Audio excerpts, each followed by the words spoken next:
Hi there. If you found this channel, odds are you're like me and you were living in blissful ignorance. That is, until you started to wake up. Maybe you started to notice some things. You looked around at some point and thought, man, it's getting kind of spicy out there. This is not the America I grew up in.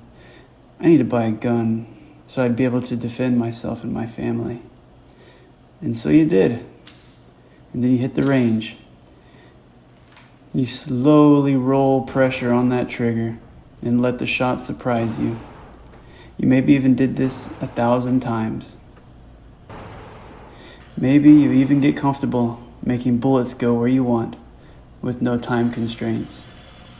But time is the first thing bad guys steal from you. Before they steal your stuff, or God forbid your life, they steal your time to react. So how fast is your draw? Have you practiced it? How long does it take to line up your sights and pull the trigger? Do you have the hard skills to put rounds on target at the speed of a real life or death situation? That is what led me to USPSA. In my opinion, it's some of the most practical, real-world firearms training you can get. You'll find yourself in a dynamic stage where it's up to you to decide how you're going to move to engage the targets, and the time's ticking.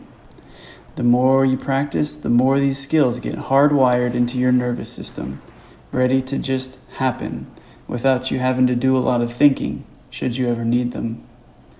I started Project High Ridge to help good Americans become dangerous again.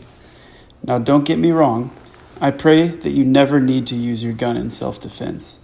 In fact, the vast majority of problems can be avoided altogether. However, for those rare instances where a gun is the answer, it is the only answer. That's why we train. So if that's of interest to you, then drop a sub and look out for more videos.